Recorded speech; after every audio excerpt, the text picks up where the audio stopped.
देखते हैं।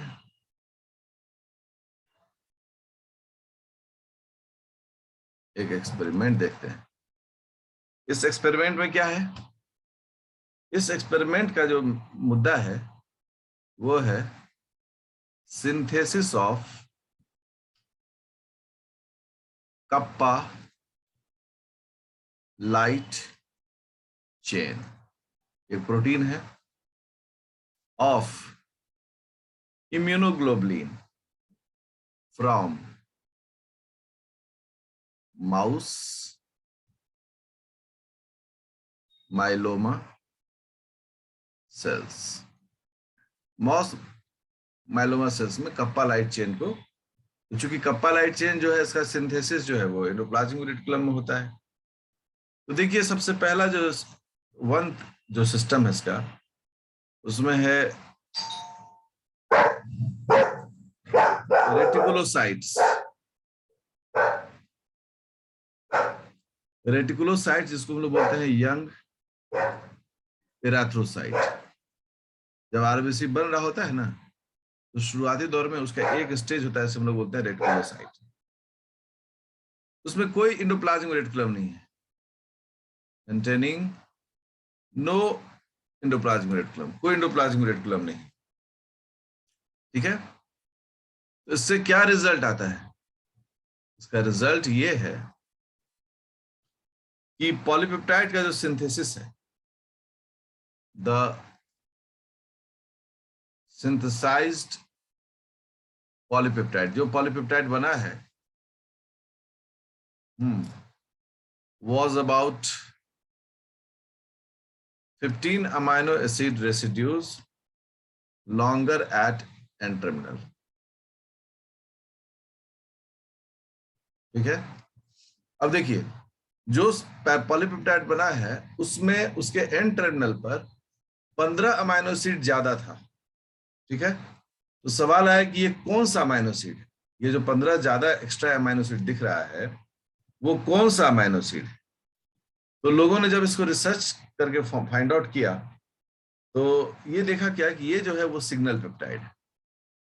ठीक है, तो एक कॉन्सेप्ट डेवलप किया कि अच्छा सिग्नल पेप्टाइड जो है वो प्रोटीन के एंड टर्मिनल पर आता है। ये बहुत एकदम मतलब शुरुआती दौर का एक्सपेरिमेंट है, और बाद के दौर में तो इस पर इतनी स्टडी की जा रही है कि कोई मतलब उसमें झंझट ही नहीं था।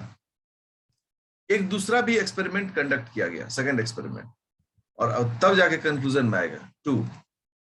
वो था एसिटिक सेल lysate containing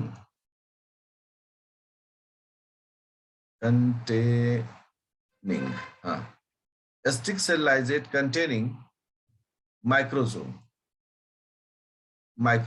अब माइक्रोसोम को हम सब लोग जानते हैं कि माइक्रोसोम सबसे बड़ा जो माइक्रोसोम का फॉर्मेशन होता है वो एंडोप्लाज्मिक रेटिकुलम से होता है। तो यहां एक रिजल्ट दिखा, क्या रिजल्ट दिखा कि द सिंथेसाइज्ड पॉलीपेप्टाइड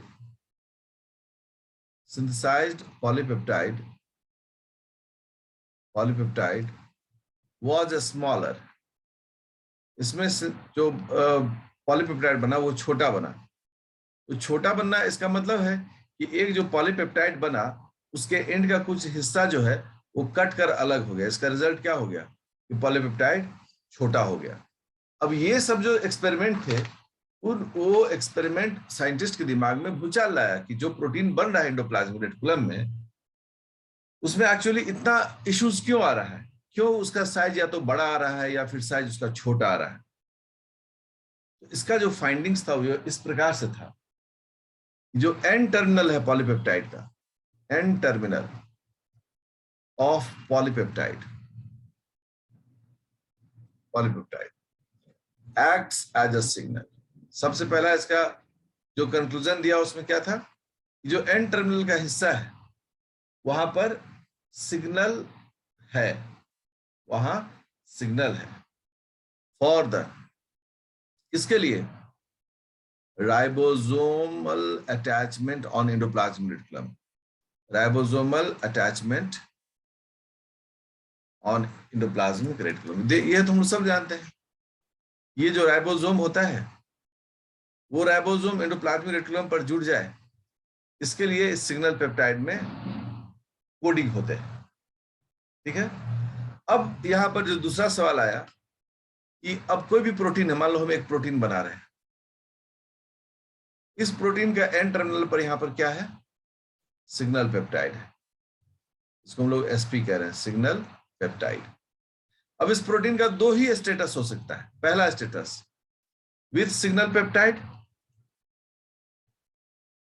इस सिग्नल पेप्टाइड के साथ ही रहे एट मैच्योरिटी, जब ये मैच्योर हो इसके साथ सिग्नल पेप्टाइड रहे, या दूसरा क्या, नहीं, मैच्योरिटी के समय इसमें कोई सिग्नल पेप्टाइड नहीं रहे, without signal peptide SP at maturity. अब समझो कि अगर सिग्नल पेप्टाइड रहता है तो यहां क्या हो रहा है, ये प्रोटीन है और उसके साथ सिग्नल पेप्टाइड दिख रहा है, ठीक है, दिख रहा है, तो यहां पर हमेशा ये प्लस दिखेगा। और कहता है कि नहीं, सिग्नल पेप्टाइड नहीं दिख रहा है, इसका मतलब क्या है कि प्रोटीन का सिग्नल पेप्टाइड काटकर अलग कर दिया गया, ये सिग्नल पेप्टाइड जो है वो काटकर अलग हो चुका है। अगर सिग्नल पेप्टाइड काट के अलग हो गया है तो यह कैसे संभव है, तो इसके लिए बोलते हैं कि ईआर मेम्ब्रेन में, ER membrane has an enzyme, एक एंजाइम होता है जिसका नाम होता है सिग्नल पेप्टिडेज। सिग्नल पेप्टिडेज क्या करता है, यह एंजाइम प्रोटीन के सिग्नल को, जो सिग्नल पेप्टाइड है, उस सिग्नल पेप्टाइड को काटकर अलग करता है। तो ये जो सिग्नल पेप्टिडेज है इसका इंपॉर्टेंट रोल दिखाया जाता है। और महत्वपूर्ण क्या है कि सिग्नल पेप्टिडेज एंडोप्लाज्मिक रेटिकुलम के मेम्ब्रेन में मिलता है, ठीक है ना। अच्छा, सिग्नल पेप्टिडेज की और भी खास बात है जिस पर सवाल आता है तो विद्यार्थी यूजुअली कंफ्यूज हो जाता है, बोलता है कि अरे हम तो समझते हैं सिग्नल पेप्टिडेज, लेकिन अब अगर पूछा जाए कि सिग्नल पेप्टिडेज जो है वो तो किस तरह का प्रोटीन है, हम लोग क्या कहते हैं, सिग्नल पेप्टिडेज एक ट्रांस मेम्ब्रेन प्रोटीन, और उसका एक्टिव साइट किधर होता है, हम लोग कहते हैं उसका जो एक्टिव साइट है वो एक्टिव साइट अंदर की ओर होता है, मतलब ल्यूमेन में होता है, ये साइटोसोल की तरफ नहीं होता है। ये अगर डायरेक्शन पूछता है, इसका ये एक्टिव साइट है, ठीक है, दिस इज सिग्नल पेप्टिडेज। अगर ये सवाल पूछता है विद्यार्थियों तो कितने बार ये मिस्टेक लोगों से होता है, क्योंकि उनको सिग्नल पेप्टिडेज के बारे में पता रहता है किंतु उसका एक्टिव साइट किस एरिया में है, किस साइड में है, तो उसको, उसके बारे में उनको नहीं पता होता है। ल्यूमन हो गया, इसी को लोग क्या कह रहे हैं, इनर फेस, इनर फेस की ओर इसका एक्टिव साइट होता है।